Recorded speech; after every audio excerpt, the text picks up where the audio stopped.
ಕರ್ನಾಟಕ ರಕ್ಷಣಾ ವೇದಿಕೆ ವತಿಯಿಂದ ಕೋಲಾರದಲ್ಲಿ ಏನ್ ಪ್ರತಿಭಟನೆ ಹಮ್ಮಿಕೊಂಡಿದ್ವಿ. ಈ ಪ್ರತಿಭಟನೆಯ ಉದ್ದೇಶ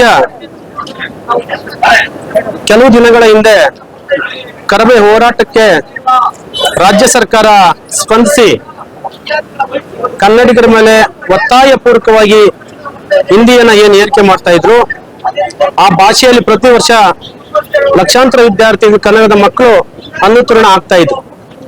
ಹಾಗಾಗಿ ರಾಜ್ಯ ಸರ್ಕಾರ ಹಿಂದಿ ಭಾಷೆಯ ಅಂಕಗಳನ್ನು ನಾವು ಪರಿಗಣನೆ ತಗೊಳ್ಳೋದಿಲ್ಲ, ಅದು ಗ್ರೇಡಿಂಗ್ ವ್ಯವಸ್ಥೆ ಮಾಡಿ 625 ಅಂಕ ಇರ್ತಕ್ಕಂಥದ್ನ 525 ಅಂಕಕ್ಕೆ ರಾಜ್ಯ ಸರ್ಕಾರ ಕ್ರಮ ತಗೊಂಡಿತ್ತು.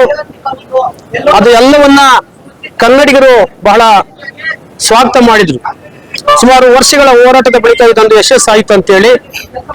ಆದ್ರೆ ರಾಜ್ಯಪಾಲರು ಯಾರೋ ಬೆಂಗಳೂರಿನ ಸಂರಕ್ಷಣಾ ಸಂಘ ಅಂತೇಳಿ ಆ ಸಂಘವರು ಮನವಿ ಪತ್ರ ಕೊಟ್ರು ಅಂತೇಳಿ ರಾಜ್ಯಪಾಲರು ಸರ್ಕಾರಕ್ಕೆ ಒಂದು ಪತ್ರ ಬರೆದು ಮರುಪರಿಶೀಲನೆ ಮಾಡ್ಬೇಕಂತೇಳಿ ಏನು ಪತ್ರವನ್ನು ಬರೆದಿದ್ದಾರೆ.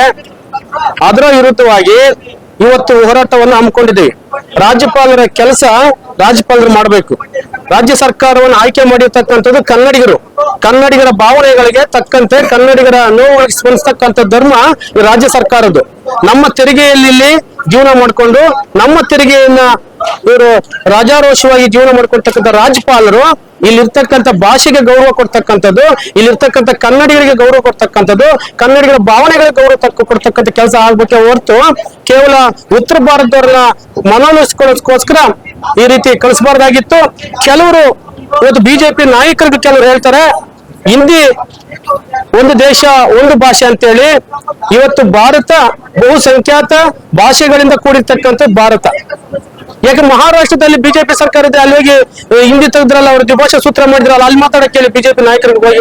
ಇಲ್ಲ ತಮಿಳುನಾಡಲ್ಲಿ ಪಕ್ಕದ ರಾಜ್ಯದಲ್ಲಿ ತಮಿಳುನಾಡಲ್ಲಿ ಹೋಗಿ ಹೇಳಿ. ಇಲ್ಲ ಉತ್ತರ ಭಾರತದಲ್ಲಿ ಪ್ರತಿ ದಿವಸ 5,000 ಜನ ಇವತ್ತು ವಲಸೆ ಉದ್ಯೋಗ ಬದುಕನ್ನ ಕಟ್ಕೊಳ್ಳಿಕ್ಕೆ ನಮ್ಮ ರಾಜ್ಯಕ್ಕೆ ಬರ್ತಾ ಇದಾರೆ. ಅವರಿಂದ ಕನ್ನಡ ಕಲ್ತು ಬರ್ಬೇಕಾಯ್ತು.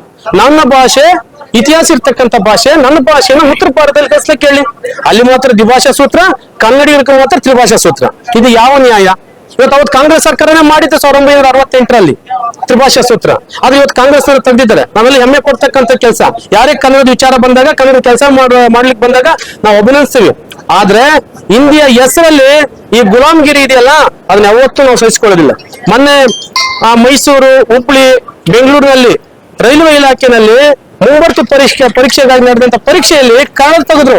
ಅದನ್ನ ಪ್ರಶ್ನೆ ಮಾಡ್ಲಿಕ್ಕೆ ಬಿಜೆಪಿ ಕೆಲವರಿಗೆ ಆ ನಾಯಕತ್ವವನ್ನು ಪ್ರಶ್ನೆ ಮಾಡ್ಲಿಕ್ಕೆ ಆಗ್ಲಿಲ್ಲ ಇವ್ರ ಕೈಲಿ. ಅಲ್ಲಿ ಹೋರಾಟ ಮಾಡಿ ಕನ್ನಡವನ್ನು ಕೊಡಿಸಿದ್ದು ಇದೇ ಕರ್ನಾಟಕ ರಕ್ಷಣಾ ವೇದಿಕೆ ಕಾರ್ಯಕರ್ತರು, ಇದೇ TN ನಾರಾಯಣಗೌಡ ನಾಯಕತ್ವದ ಸಂಘಟನೆ. ಹಾಗಾಗಿ ಯಾವುದೇ ಕಾರಣಕ್ಕೂ ಹಿಂದಿಯನ್ನ ಬಲವಂತವಾಗಿ ಏರಿಕೆ ಮಾಡ್ಲಿಕ್ಕೆ ನಾವು ಬಿಡೋದಿಲ್ಲ, ಏರಿಕೆನೂ ಮಾಡಬಾರ್ದು, ಆಯ್ಕೆ ಇರ್ಬೇಕು. ಅವತ್ತೇ ಪಂಪ ಹೇಳಿದ್ರು ಕನ್ನಡ ದೇಶದವಳು ಅಂತೇಳಿ, ಅವತ್ತೇ ದೇಶ ಅಂತ ಘೋಷಣೆ ಮಾಡಿದ್ರು ಪಂಪ ಅವರು. ಕುವೆಂಪು ಅವರು ವಿರೋಧ ಮಾಡಿದ್ರು ಭಾಷೆವನ್ನ. ಆದ್ರೆ ಕುವೆಂಪು ಅವರು ನೀವು ದೇಶ ದ್ರೋಹಿ ಅಂತ ಕರೀತಾರೆ ಬಿಜೆಪಿ ಅವರು. ಕೆಲವರು ನಕಲಿ ದೇಶಭಕ್ತಿ ಕೆಲವರು ಉಟ್ಕೊಂಡಿದ್ದಾರೆ ಇಲ್ಲಿ. ಅದನ್ನೆಲ್ಲ ಯಾವುದೇ ಕಾರಣಕ್ಕೂ ಒತ್ತಾಯ ಪೂರ್ವಕವಾಗಿ ಹಿಂದಿಯನ್ನ ಏರ್ಲಿಕ್ಕೆ ನಾವು ಬಿಡೋದಿಲ್ಲ. ರಾಜ್ಯ ಸರ್ಕಾರ ದ್ವಿಭಾಷಾ ಸೂತ್ರವನ್ನ ಜಾರಿಗೊಳಿಸಬೇಕು. ನಾವು ಹಿಂದಿಯನ್ನ ಕಲೀಲಿ, ನಾವು ಬೇಡ ಅಂತ ಹೇಳಿಲ್ಲ, ಯಾವ ಭಾಷೆ ವಿರೋಧಿ ಅಂತಲ್ಲ. ಆದ್ರೆ ಒತ್ತಾಯ ಪೂರ್ವಕವಾಗಿ ನಾವು ವಿರೋಧ ಮಾಡ್ತೀವಿ. ಆ ಕಾರಣಕ್ಕಾಗಿ ಇವತ್ತು ಕರ್ನಾಟಕ ರಕ್ಷಣೆಯನ್ನು ಹೋರಾಟ ಮಾಡಿದ್ವಿ. ರಾಜ್ಯಪಾಲನ ವಾಪಸ್ ತಗೊಳ್ಬೇಕಂತೇಳಿ ನಮ್ಮ ಒತ್ತಾಯವನ್ನ ಇವತ್ತು ವ್ಯಕ್ತಪಡಿಸ್ತೀವಿ.